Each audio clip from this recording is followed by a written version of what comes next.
Vision, au-delà de l'image, nous rendons compte.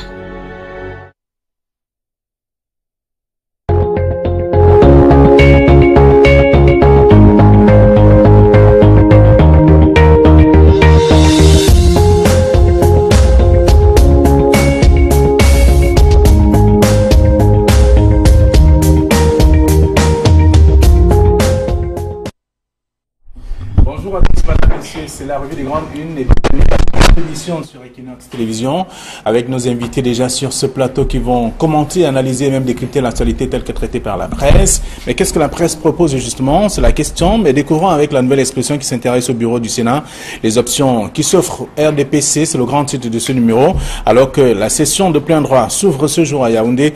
La configuration du bureau de la Chambre haute fait l'objet de nombreuses tractations et interrogations au vu donc du règlement intérieur. C'est ce qu'on lit en page 3 du journal. Le journal parle de la crise anglophone, le sud-ouest et le nord-ouest sinistrés, économie paralysée, couvre-feu toujours en vigueur, flux massif des populations.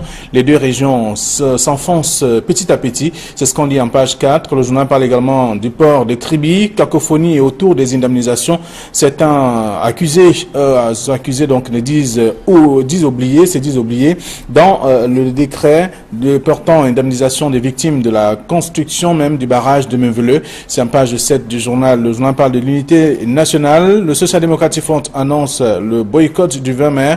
Une décision qui coïncide avec la visite ce mois de mai de Frunzi pour rencontrer les déplacés anglophones, réfugiés donc au Nigeria. C'est en page 2 du journal La Nouvelle Expression disponible. Le journal Indépendant parle donc de nomination des directeurs généraux de sociétés. La liste noire du chef de l'État, c'est à lire de sources concordantes donc à la présidence de la République.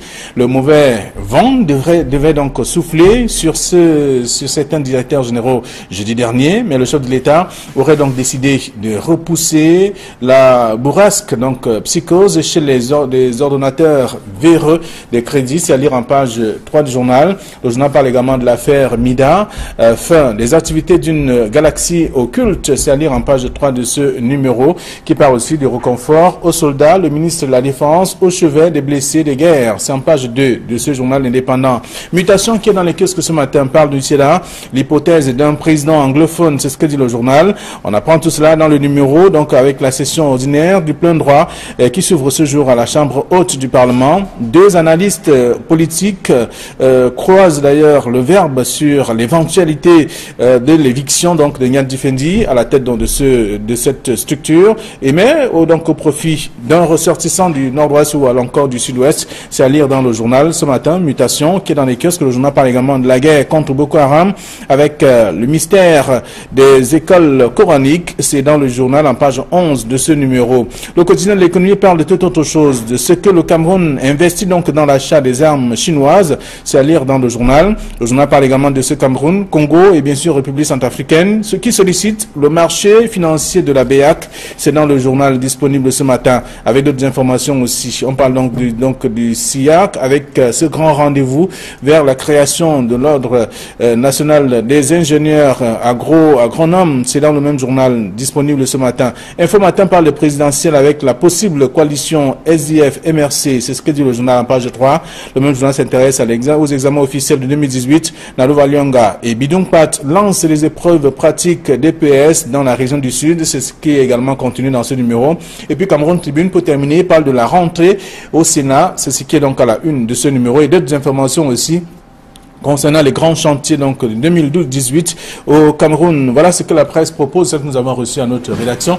Casimir Désiré Tangé, bonjour. Bonjour Flavien, bonjour Camille et bonjour à tous ces villages-là qui ont la chance ou bien le bonheur de voir leur chef supérieur entrer au Sénat ce matin. Merci d'être avec nous. Camille Nelly, bonjour. Très bien. Bonjour. Casimir Désiré Tangé, bonjour aux téléspectateurs d'Equinox Télévision et particulièrement à ma jeune sœur Johanna Nellet qui est au camp en France depuis une trentaine d'années, qui suit Equinox Télévision tous les jours et qui m'a chargé de dire bonjour à ce plateau. Très bien. Alors, avec vous également, nous allons faire le tour de quelques sujets traités par la presse. Beaucoup plus, et comme vous le savez, le plat de résistance, c'est la session de plein droit du Sénat qui se déroule ce jour dès 14 h. Mais la presse est revenue sur quelques options, parlant notamment des options qui s'offrent donc au RDPC, c'est une de la nouvelle expression. Donc alors que cette session se tient, on commence donc il y a des tractations qui sont également évoquées par le journal et même des interrogations sur d'éventuelles possibilités de voir donc un ressortissant du sud-ouest ou du nord-ouest à la tête du Sénat. Oui, je crois. Déjà, il faut informer les téléspectateurs du processus de ce qui va se passer au Sénat aujourd'hui. Parce que beaucoup s'attendent à voir Marcel Niat ou bien alors un nouveau président du Sénat être élu aujourd'hui même. Non, ce n'est pas de cela qu'il s'agit. C'est une rentrée du Sénat qui va durer pratiquement une bonne dizaine de jours. On doit d'abord assister à l'ouverture de l'Assemblée du Sénat par le doyen d'âge, la constitution des deux plus jeunes, c'est-à-dire un jeune homme et une jeune dame qui vont constituer le bureau de l'Assemblée du Sénat. Et après cela, on va passer à la validation et on va essayer de regarder les incompatibilités. Et sur ce plan, sur les incompatibilités, il y a beaucoup de surprises qui peuvent encore arriver, étant donné que on ne voudrait plus avoir des sénateurs cumulards, c'est-à-dire ces sénateurs qui sont en même temps PCA des structures d'État et sénateurs. On ne voudrait plus voir ça. Et je crois que sur ce plan-là, le Conseil constitutionnel devrait sévir. Est-ce qu'il y a un choix à faire pour les sénateurs aujourd'hui? Oui. Si l'opposé de PCA est resté sénateur, un choix. Absolument, ils doivent faire le choix. Ils doivent déterminer exactement s'ils choisissent être PCA ou bien être sénateur. Et le choix devrait être de manière univoque. Ils ne devraient pas faire des choix qui laissent des doutes. Qui vont embarrasser. Ils ne doivent pas embarrasser. Faute de quoi, ils doivent se débarrasser de leur siège de sénateur et laisser la place probablement aux suppléants. Bon, c'est après donc tout cela qu'on devrait, d'ici une semaine, d'ici le début du mois de mai, assister à l'élection du président du Sénat et de tout le bureau. Et justement, parlant... Et c'est à ce niveau que se trouve quand même, en tout cas, plus d'attention que je voudrais dire, le grand public, les gens attendent de savoir qui va être président du Sénat. Parce que Marcel Niat-Difendi, on le sait, a été le premier président du Sénat au Cameroun. Il était le président de la première mandature. Et avec la crise anglophone, il est question de savoir si le gouvernement ou bien le président de la République ne voudrait pas faire les yeux doux aux anglophones en nommant un président du Sénat qui soit un anglophone. Mais ça peut être le début des solutions, puisque... Et là, il y a tout un problème. Justement, ça n'apporte absolument aucune solution. On a nommé Paul Atangadji à un poste de souveraineté, ministre de l'administration territoriale, ça n'a rien apporté. On a nommé Nalo Valionga, puisque pour la première fois, on a vu une anglophone être ministre des enseignements secondaires, ça n'a rien apporté. Le problème anglophone on attend n'est pas un problème de poste au Sénat ou bien au gouvernement. Donc, je ne crois pas que ce soit la nomination d'un anglophone qui peut apporter une solution à la crise anglophone. Ça fait partie de ces revendications, en tout cas, à nommer quand même des responsables soit du nord-ouest ou du sud-ouest à des postes de souveraineté. Ça fait partie des supputations, des spéculations. Je ne suis pas très d'accord avec Casimir quand il dit qu'on a nommé Nalo Valionga, on a nommé Atanga, ça n'a rien apporté. Non, moi je pense qu'ils sont là depuis 1 mois et demi.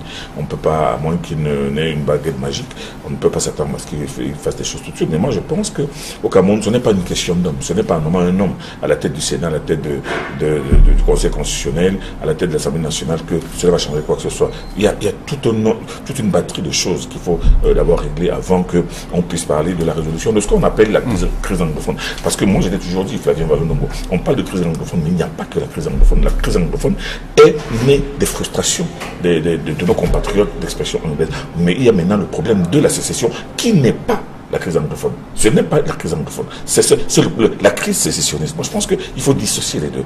Bon, mais maintenant, pour revenir donc à ce qui nous intéresse aujourd'hui. À l'hypothèse d'un président anglophone, par exemple. Voilà. Comme titre de mutation. Oui, mais le président anglophone ne changera rien. Ce sera un président anglophone, certainement du RDPC. Bon, le RDPC, lui, il ne va faire que les consignes que le RDPC va lui prescrire. Non, et puis le président du Sénat aujourd'hui, dans le sens de la résolution de cette crise, vous pensez que le président moyen qui ne descend dans la rue, dans le sud-ouest et dans le nord-ouest, qui opère à travers un modus operandi tout absolument spécial, mais moi je ne pense pas que la nomination d'un président anglophone résoudra le problème anglophone là tout de suite, comme par enchantement. Donc ceux qui s'attendent ou ceux qui spéculent sur l'éventualité d'un président anglophone à la tête du Sénat, moi je pense que ce n'est qu'une spéculation. C'est le président de la République qui va décider. Vous savez très bien que, au-delà des explications très brillantes de Casimir Désiré Taï, qui dit comment va se dérouler cette première rentrée, au-delà de cela, ce que les gens doivent savoir, c'est que le président et ses vice-présidents et tout le bureau sont élus à partir d'une liste unique. Ça veut dire que la liste vient et vous prenez seulement la liste, vous mettez dans l'urne. Donc il n'y aura pas de grande surprise si le président de la République décide que c'est tel qui sera président du Sénat aujourd'hui. Ben c'est celle-là. Il y aura une liste et tout le monde va voter. Encore que vous savez très bien que au Sénat il y a 73 sénateurs RDPC, 87 je veux dire. Donc il n'y aura pas de débat. C'est le président de la République qui va décider, et du président et de la composition du bureau. Il n'y a rien à Mais Camille, il faut se rappeler toujours que le texte de loi précise que le bureau du Sénat doit refléter la configuration exacte de tous les partis, et que tous les partis politiques, sauf ceux qui ne veulent pas, doivent figurer au bureau. Or, nous savons que le RDPC a 87 sénateurs, le SDF en a 7, et tous les autres partis qui viennent avec un sénateur, ANDP, INDP, UPC, doivent voir tous les membres de leur parti politique être figurés à ce bureau. On peut les insérer dans les commissions. On peut les insérer. Dans tous les cas, ils seront sûrement membres du bureau, parce que le bureau est élargi, il faut le dire. Et puis, parlant mais la liste sera unique. Parlant de l'anglophone qui pourrait être président du Sénat, comme les gens sont en train de faire des supputations, n'oublions pas déjà que le Premier ministre est anglophone. Et c'est une personnalité influente, c'est la 3e personnalité du pays. Et que depuis qu'il est là, je ne vois pas ce que ça a apporté dans la résolution de la crise anglophone. Donc, c'est pas un président anglophone qui viendra lui apporter quelque chose. C'est là où vous me rejoignez. C'est là où vous me rejoignez. Moi, je dis que, mais que nous on se retrouve aujourd'hui, même avec un président du Sénat anglophone, pour que on enlève le Premier ministre de son strapontin pour faire que ce soit maintenant le président de l'Assemblée nationale qui soit anglophone. C'est pas ça qui résoudra les problèmes au Cameroun. Les problèmes du Cameroun aujourd'hui sont à un niveau encore beaucoup plus élevé que ces considérations d'hommes, parce que ce ne sont que des hommes qui eux-mêmes ne sont pas représentatifs en réalité de leur zone d'origine. Il faut se poser la question, qu'est-ce qui empêche le gouvernement d'organiser un problème, un dialogue national? Souvenez-vous, en 1991, c'est Odontol, excusez-moi de l'appeler ainsi, c'était Sadou Ayatou qui était le Premier ministre à l'époque. Il avait été à la tête de la présidence de la tripartite qui a, dans tous les cas, apporter des solutions et pour vous le rappeler, c'est la Constitution. C'était le 25 avril. Demain, ça va faire... exactement 30 ans. 30 ans que cela a été fait. Et les gouvernements, ça ne leur dit toujours rien. Ils ne pensent pas à faire quelque chose de similaire pour résoudre la crise anglophone. Moi, je crois, et tout le monde le pense, Christian Toumi l'a dit, les évêques l'ont dit, il faut un dialogue inclusif. Et le dialogue inclusif, c'est quelque chose comme la tripartite de 1940. Très bien. Alors, le sujet est contenu dans la plupart des tabloïds ce matin, parlant de la rentrée au Sénat, avec cette session de plein droit qui se tient dans ce jour. La nouvelle expression parle de ces choix qui s'opèrent au RDPC, c'est la une du journal. Et le journal Mutation parle donc de cette hypothèse d'un président anglophone, c'est ce qu'on lit à la une. Et également, on va lire aussi dans Cameroun Tribune qui parle simplement de la rentrée, annonce que c'est une rentrée, et on verra ce que ça va donner à la suite de tout ça. Alors, autre sujet qui suscite aussi des commentaires ce matin et que nous invitons d'ailleurs les lecteurs à aller découvrir dans les journaux et dans les tables après avoir fait un tour au niveau des kiosques, il y a que la nouvelle expression parle de l'unité nationale avec le Social Democratic Front qui annonce le boycott du 20 mai prochain. Mais simplement, ça ne fait pas partie des résolutions prises ce week-end lors du NEC. Non, il n'annonce pas. Les résolutions prises par le NEC cette semaine ne disent rien sur un éventuel boycott, mais il se dit, sous cap, qu'il est possible, il est très possible que le SDF décide de boycotter la fête du 20 mai. Il a déjà fait une fois. Je ne pense pas que ce soit quelque chose qui va empêcher le Cameroun de fonctionner ou de continuer à marcher, mais le SDF est un parti souverain. S'il décide de ne pas s'associer à tout le reste pour fêter une fête qui symbolise l'unité nationale, c'est de son droit. Mais toujours est-il qu'il y en a qui vont sursauter au regard de cette décision en se disant que mais pourquoi le SDF refuse-t-il de s'associer au reste du Cameroun pour célébrer cette unité nationale? Certainement parce que le SDF estime que l'unité nationale est en péril aujourd'hui. Elle est ballottée et qu'il faudrait peut-être revoir non seulement le fonctionnement mais les modalités, surtout la substance de cette unité nationale. C'est du plein droit du SDF, mais et personne ne le lui interdira. Alors, mais ça devrait quand même être la puce à l'oreille des décideurs, comprendre que l'unité est en péril, justement, comme évoque Camille Nilé, et qu'aujourd'hui, ça coïncide justement avec la période pendant laquelle Nizon Fondi voudrait rendre visite aux réfugiés camerounais qui se retrouvent au Nigeria. Oui, rendre visite aux réfugiés, c'est une chose. Célébrer l'unité nationale, ça parce que les Camerounais sont là-bas et on devrait célébrer l'unité ensemble. Et là, ça fait quand même... Vous croyez que Nizon Fondi a été fou de programmer cette visite-là pendant la fête du 20 mai? Il sait bien ce qu'il est en train de faire. Et vous savez que ce n'est pas la première fois que le SDF veut boycotter une fête de l'unité. Ce serait même du bis repetita pour ce parti politique. Mais la première fois, c'était pas pour aller au Nigeria. Rappelons-nous, Flavien, la fête du 20 mai, ce n'est pas la fête de Paul Biya. Ce n'est pas la fête du RDPC. Ce n'est pas la fête d'un parti politique. C'est la célébration de l'unité nationale. Et l'unité nationale concerne tout le monde. C'est même justement quand il y a crise qu'on doit mettre l'unité nationale sur la table et réfléchir comment faire pour qu'on revienne à l'unité nationale. Et c'est à ce moment précis que le SDF veut choisir de ne pas célébrer l'unité nationale. Moi, je crois que c'est une aberration.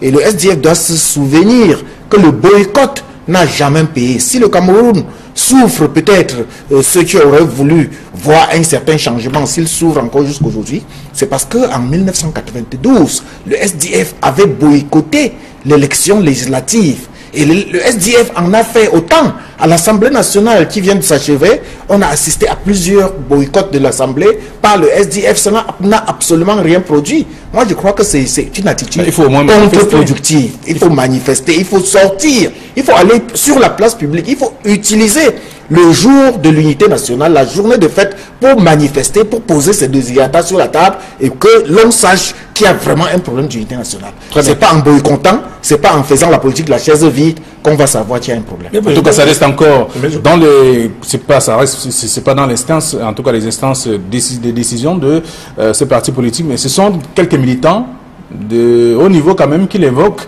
mais qui disent qu'ils vont annoncer de manière officielle le moment venu. Ben, on attend bien ce moment, mais je dis que quand on regarde sur notre plan, le SDF a raison d'estimer que l'unité nationale est menacée. L'unité nationale aujourd'hui est vraiment balancée par toutes sortes de périls et toutes sortes d'incompréhensions qui font qu'il faut peut-être revenir à de nouvelles considérations, à un nouveau pacte pour que les uns et les autres comprennent que le Cameroun est un et individu, et non plus balancer cette espèce d'aphorisme comme une sorte de tendance en disant le Cameroun est un et indivisible. Les Camerounais se sont toujours sentis unis, malgré les grincements dedans de certaines personnes qui estiment que la réunification a été une grande escroquerie. Non, le Cameroun a toujours été un pendant très très longtemps. C'est juste un petit problème d'incompréhension, et maintenant, la plupart du temps, pour les problèmes de positionnement. Donc, le SDF, en menaçant, parce que le SDF ne l'a pas encore formellement dit, en menaçant de boycotter la fête du 20 mai,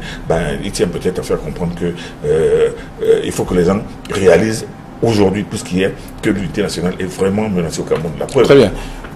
Très bien, alors donc c'est en page 2 de la nouvelle expression ce matin, l'unité nationale, le SDF annonce le boycott du 20 mai, en tout cas ça coïncide justement selon le journal avec la visite de ce mois donc de mai de Fondi donc pour une rencontre ou rencontrer les déplacés camerounais. On espère aussi qu'il viendra rencontrer les déplacés du sud-ouest qui sont en Banga, parce qu'il ne suffit pas d'aller. Ils ne sont pas seulement en Banga, il y en a à Bouddha, il y en a à Tchang, il y en a un peu partout, il faudrait exactement les villages. Très bien. Alors, en tout cas, il y fera certainement le tour. C'est dans le journal, donc en page de la nouvelle expression de ce matin.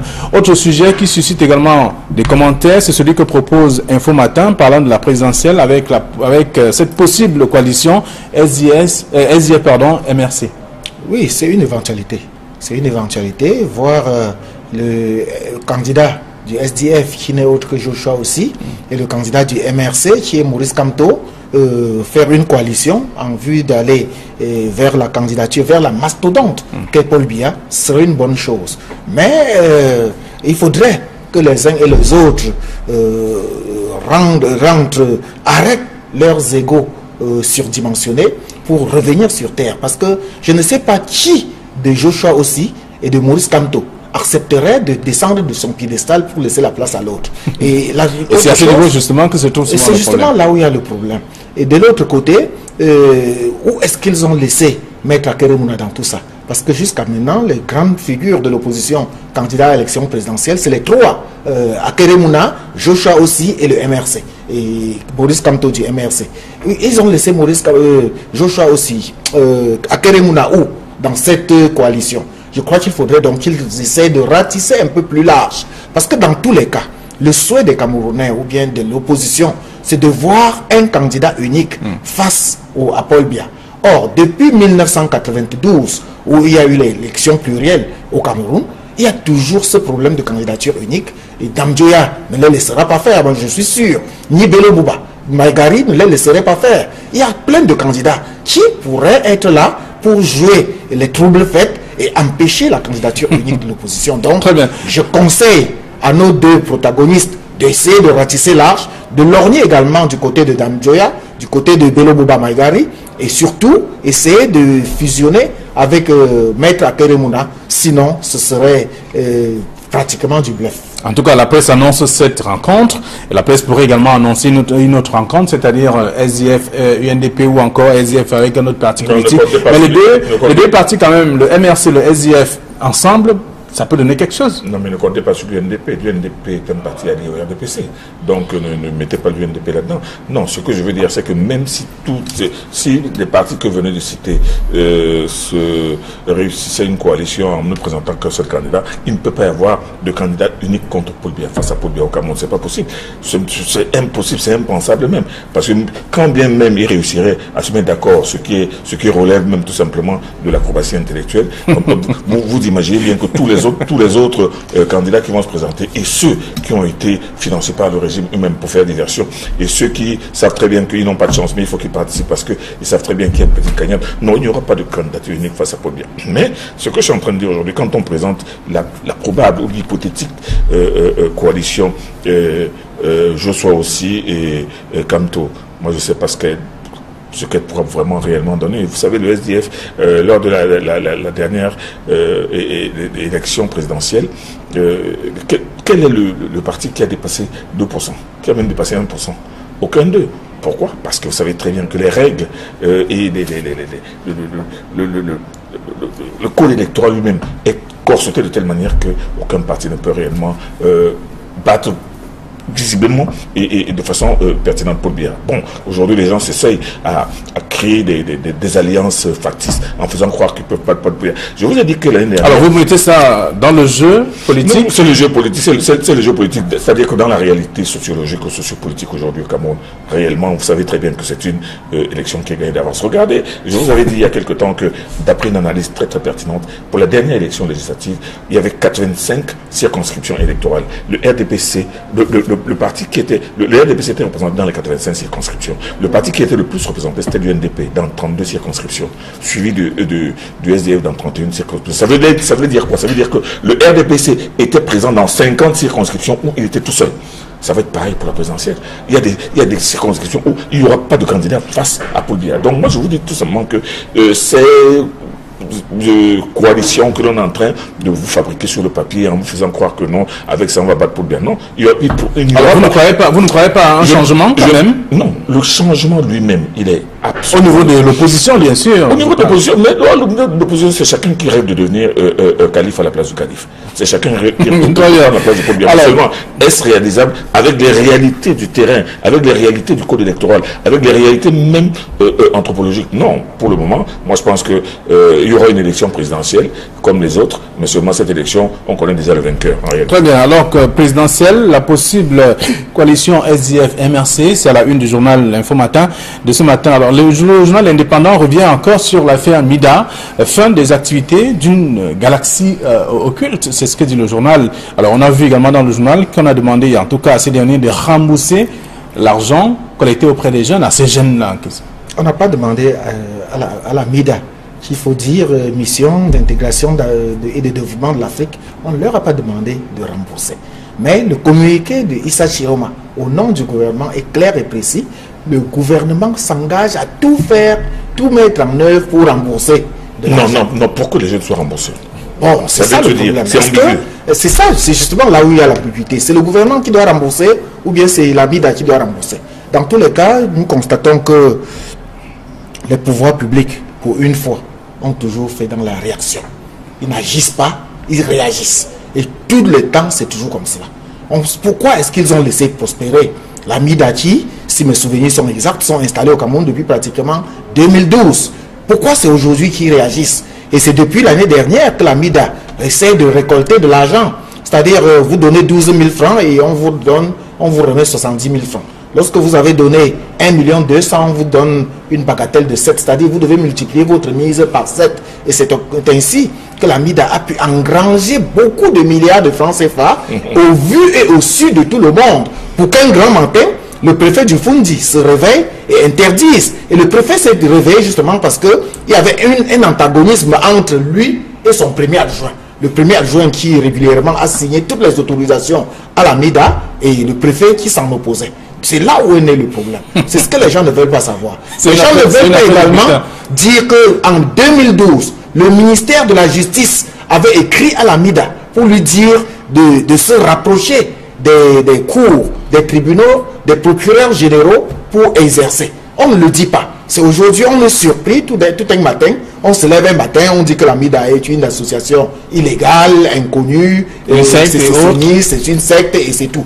Et c'est pas la première fois. Je vais chuter Camille. Alors, vous vous souvenez de l'affaire Leadership Academy qui fonctionnait exactement comme la MIDA. Vous vous souvenez de Femmes Cameroun. Ce sont autant d'organismes qui sont venus au Cameroun. On ne sait pas si ce sont des sectes. On ne sait pas, on apprend aux jeunes qu'un matin vous pouvez vous lever et tout d'un coup, par un coup de baguette magique, vous vous retrouvez avec beaucoup de millions. On oublie que seul le travail libère l'homme. Et on les a laissés prospérer. Et à un moment, on nous dit, on les a arrêtés. Très bien. Maintenant, il faudrait qu'on nous dise exactement qu'est-ce qu'ils remboursent, qui. Parce qu'on me dit... Alors, je voudrais lire une phrase de ce journal indépendant qui dit « Le chef de l'État a instruit le 21 avril dernier l'arrêt des activités de la MIDA et ordonné d'ailleurs l'indemnisation des adhérents de cette nébuleuse. » Vous savez ce que c'est que le bonneto? Le bonneto, c'est cette histoire qu'on appelle ici « this one chop, this one loss ». C'est-à-dire que vous voyez quelqu'un qui arrive sur une place de marché avec des cartes. Il a 3 cartes, il dit voici la carte qui gagne, voici la carte qui perd, voici la carte qui gagne. Les ménagères sont arrivés en se disant que non, en montrant seulement la carte, en tombant sur la carte que le bonhomme m'a dit qu'elle gagne, je vais gagner.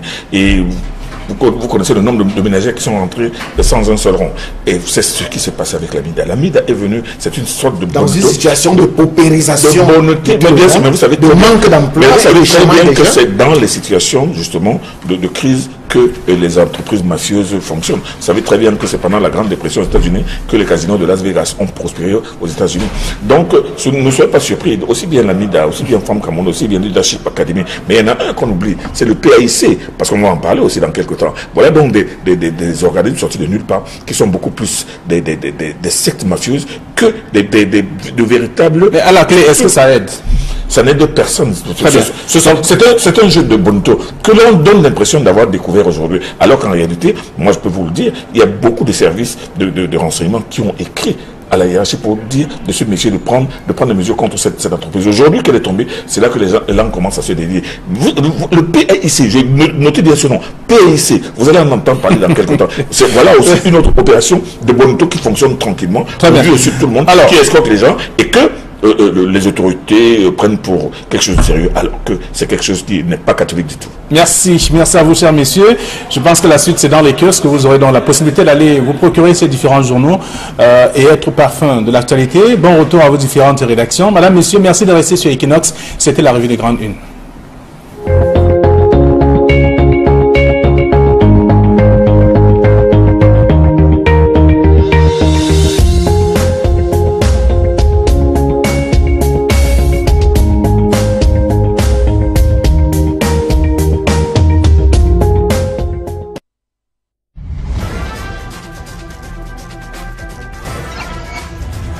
De de ne pas s'associer à tout le reste pour fêter une fête qui symbolise l'unité nationale, c'est de son droit. Mais toujours est-il qu'il y en a qui vont sursauter au regard de cette décision en se disant que mais pourquoi le SDF refuse-t-il de s'associer au reste du Cameroun pour célébrer cette unité nationale? Certainement parce que le SDF estime que l'unité nationale est en péril aujourd'hui. Elle est ballottée et qu'il faudrait peut-être revoir non seulement le fonctionnement mais les modalités, surtout la substance de cette unité nationale. C'est du plein droit du SDF, mais et personne ne le lui interdira. Alors, mais ça devrait quand même être la puce à l'oreille des décideurs, comprendre que l'unité est en péril, justement, comme évoque Camille Nilé, et que aujourd'hui ça coïncide justement avec la période pendant laquelle Nizon Fondi voudrait rendre visite aux réfugiés camerounais qui se retrouvent au Nigeria. Oui, rendre visite aux réfugiés, c'est une chose. Célébrer l'unité nationale, ça parce que les Camerounais sont là-bas et on devrait célébrer l'unité ensemble. Et là, ça fait quand même... Vous croyez que Nizon Fondi a été fou de programmer cette visite-là pendant la fête du 20 mai? Il sait bien ce qu'il est en train de faire. Et vous savez que ce n'est pas la première fois que le SDF veut boycotter une fête de l'unité. Ce serait même du bis repetita pour ce parti politique. Mais la première fois, c'était pas pour aller au Nigeria. Rappelons-nous, Flavien, la fête du 20 mai, ce n'est pas la fête de Paul Biya, ce n'est pas la fête du RDPC, ce n'est pas la fête d'un parti politique, c'est la célébration de l'unité nationale. Et l'unité nationale concerne tout le monde. C'est même justement quand il y a crise qu'on doit mettre l'unité nationale sur la table et réfléchir comment faire pour qu'on revienne à l'unité nationale. Et c'est à ce moment précis que le SDF veut choisir de ne pas célébrer l'unité nationale. Moi, je crois que c'est une aberration. Et le SDF doit se souvenir que le boycott n'a jamais payé. Si le Cameroun souffre peut-être, ceux qui auraient voulu voir un certain changement, s'il souffre encore jusqu'aujourd'hui, c'est parce qu'en 1992, le SDF avait boycotté l'élection législative. Et le SDF en a fait autant. À l'Assemblée nationale qui vient de s'achever, on a assisté à plusieurs boycotts de l'Assemblée par le SDF. Ça n'a absolument rien produit. Moi, je crois que c'est une attitude contre-productive. Il faut manifester, il faut sortir, il faut aller sur la place publique, il faut utiliser le jour de l'unité nationale, la journée de fête, pour manifester, pour poser ses désirata sur la table et que l'on sache qu'il y a vraiment un problème d'unité nationale. C'est pas en boycottant, c'est pas en faisant la politique de la chaise vide qu'on va savoir qu'il y a un problème. En tout cas, ça reste encore dans les, c'est pas dans l'instance, en tout cas les instances de décision de ce parti politique, mais ce sont quelques militants de haut niveau quand même qui l'évoquent, mais qui disent qu'ils vont annoncer de manière officielle le moment venu. Ben, on attend bien ce moment, mais je dis que quand on regarde sous un autre plan, le SDF a raison d'estimer que l'unité nationale est menacée. L'unité nationale aujourd'hui est vraiment balancée par toutes sortes de périls et toutes sortes d'incompréhensions qui font qu'il faut peut-être revenir à de nouvelles considérations, à un nouveau pacte pour que les uns et les autres comprennent que le Cameroun est un et individu et non plus balancer cette espèce d'aphorisme comme une sorte de tendance en disant le Cameroun est un et indivisible. Les Camerounais se sont toujours sentis unis malgré les... Fendi, on le sait, a été le premier président du Sénat au Cameroun. Il était le président de la première mandature. Et avec la crise anglophone, il est question de savoir si le gouvernement ou bien le président de la République ne voudrait pas faire les yeux doux aux anglophones en nommant un président du Sénat qui soit un anglophone. Mais ça peut être le début des solutions, puisque là est tout un problème. Justement, ça n'apporte absolument aucune solution. On a nommé Paul Atangadji à un poste de souveraineté, ministre de l'administration territoriale, ça n'a rien apporté. On a nommé Nalova Lyonga, puisque pour la première fois, on a vu une anglophone être ministre des enseignements secondaires, ça n'a rien apporté. Le problème anglophone, on attend pas un problème de poste au Sénat ou bien au gouvernement. Donc, je ne crois pas que ce soit la nomination d'un anglophone qui peut apporter une solution à la crise anglophone. Ça fait partie de ces revendications, en tout cas, à nommer quand même des responsables soit du nord-ouest ou du sud-ouest à des postes de souveraineté. Ça fait partie des supputations, des spéculations. Je ne suis pas très d'accord avec Casimir, quand il dit qu'on a nommé Nalova Lyonga, on a nommé Atanga, ça n'a rien apporté. Non, moi je pense qu'ils sont là depuis 1 mois et demi. On ne peut pas, à moins qu'il n'ait une baguette magique, on ne peut pas s'attendre à ce qu'il fasse des choses tout de suite. Mais moi je pense qu'au Cameroun, ce n'est pas une question d'homme. Ce n'est pas un homme à la tête du Sénat, à la tête du Conseil constitutionnel, à la tête de l'Assemblée nationale, que cela va changer quoi que ce soit. Il y a toute une batterie de choses qu'il faut d'abord régler avant qu'on puisse parler de la résolution de ce qu'on appelle la crise anglophone. Parce que moi, je l'ai toujours dit, Flavien Valonongo, on parle de crise anglophone, mais il n'y a pas que la crise anglophone. La crise anglophone est née des frustrations de nos compatriotes d'expression anglaise. Mais il y a maintenant le problème de la sécession qui n'est pas la crise anglophone. Ce n'est pas la crise anglophone. C'est la crise sécessionniste. Moi, je pense qu'il faut dissocier les deux. Bon, mais maintenant, pour revenir donc à ce qui nous intéresse aujourd'hui. À l'hypothèse d'un président anglophone, par exemple. Voilà. Comme titre de mutation. Oui, mais le président anglophone ne changera rien. Ce sera un président anglophone, certainement du RDPC. Bon, du RDPC, lui, il ne va faire que les consignes que le RDPC va lui prescrire. Non, et puis le président du Sénat aujourd'hui, dans le sens de la résolution de cette crise, vous pensez que le président moyen qui ne descend dans la rue, dans le sud-ouest et dans le nord-ouest, qu'il opère à travers un modus operandi tout absolument spécial. Mais moi, je ne pense pas que la nomination d'un président anglophone résoudra le problème anglophone là tout de suite, comme par enchantement. Donc, ceux qui s'attendent ou ceux qui spéculent sur l'éventualité d'un président anglophone à la tête du Sénat, moi je pense que ce n'est qu'une spéculation. C'est le président de la République qui va décider. Vous savez très bien que au-delà des explications très brillantes de Casimir Désiré Taïen qui dit comment va se dérouler cette première rentrée, au-delà de cela, ce que les gens doivent savoir, c'est que le président et ses vice-présidents et tout le bureau sont élus à partir d'une liste unique. Ça veut dire que la liste vient et vous prenez seulement la liste, vous mettez dans l'urne. Donc il n'y aura pas de grande surprise. Si le président de la République décide que c'est tel qui sera président du Sénat aujourd'hui, ben c'est celle-là, il y aura une liste et tout le monde va voter. Encore que vous savez très bien que au Sénat, il y a 73 sénateurs RDPC. 87, je veux dire. Donc il n'y aura pas de débat. C'est le président de la République qui va décider, et du président et de la composition du bureau. Il n'y a rien à Mais Camille, il faut se rappeler toujours que le texte de loi précise que le bureau du Sénat doit refléter la configuration exacte de tous les partis, que tous les partis politiques, sauf ceux qui ne veulent pas, doivent figurer au bureau. Or, nous savons que le RDPC a 87 sénateurs, le SDF en a 7, et tous les autres partis qui viennent avec un sénateur, ANDP, UNDP, UPC, doivent voir tous les membres de leur parti politique être figurés à ce bureau. On peut les insérer dans les commissions. On peut les insérer. Dans tous les cas, ils seront sûrement membres du bureau, parce que le bureau est élargi, il faut le dire. Et puis, parlant mais la liste sera unique. Parlant de l'anglophone qui pourrait être président du Sénat, comme les gens sont en train de faire des supputations, n'oublions pas déjà que le Premier ministre est anglophone. Et c'est une personnalité influente, c'est la 3e personnalité du pays. Et que depuis qu'il est là, je ne vois pas ce que ça a apporté dans la résolution de la crise anglophone. Donc, c'est pas un président anglophone qui viendra lui apporter quelque chose. C'est là où vous me rejoignez. C'est là où vous me rejoignez. Moi, je dis que, mais que l'on se retrouve aujourd'hui, même avec un président du Sénat anglophone, pour que on enlève le Premier ministre de son strapontin pour faire que ce soit maintenant le président de l'Assemblée nationale qui soit anglophone. C'est pas ça qui résoudra les problèmes au Cameroun. Les problèmes du Cameroun aujourd'hui sont à un niveau encore beaucoup plus élevé que ces considérations d'hommes, parce que ce ne sont que des hommes qui eux-mêmes ne sont pas représentatifs en réalité de leur zone d'origine. Il faut se poser la question, qu'est-ce qui empêche le gouvernement d'organiser un problème, un dialogue national? Souvenez-vous, en 1991, c'est Odontol, excusez-moi de l'appeler ainsi, c'était Sadou Ayatou qui était le Premier ministre à l'époque. Il avait été à la tête de la présidence de la tripartite qui a, dans tous les cas, apporter des solutions pour vous le rappeler, qui a imposé la Constitution. C'était le 25 avril. Demain, ça va faire...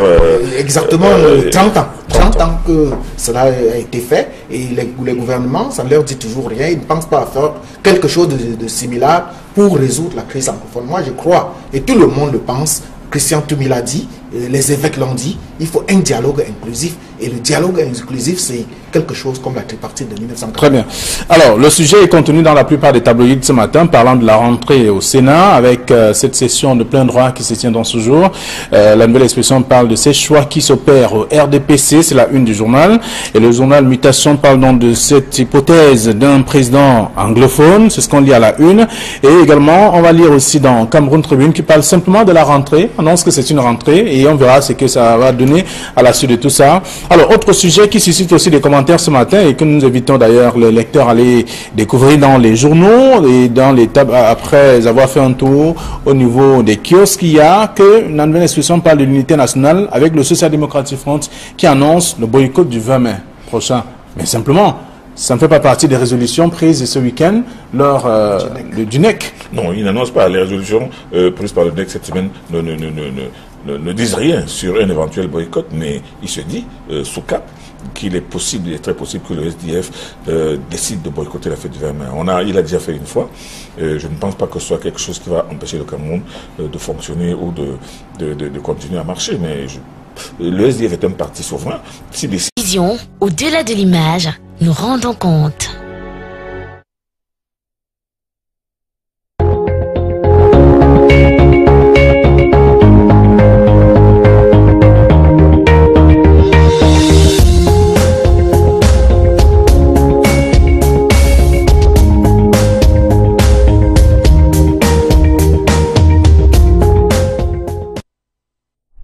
Bonjour à tous, madame, messieurs, c'est la revue des grandes unes et édition sur Equinox Télévision avec nos invités déjà sur ce plateau qui vont commenter, analyser et même décrypter l'actualité telle que traitée par la presse. Mais qu'est-ce que la presse propose justement? C'est la question, mais découvrons avec la nouvelle expression qui s'intéresse au bureau du Sénat les options qui s'offrent au RDPC, c'est le grand titre de ce numéro, alors que la session de plein droit s'ouvre ce jour à Yaoundé.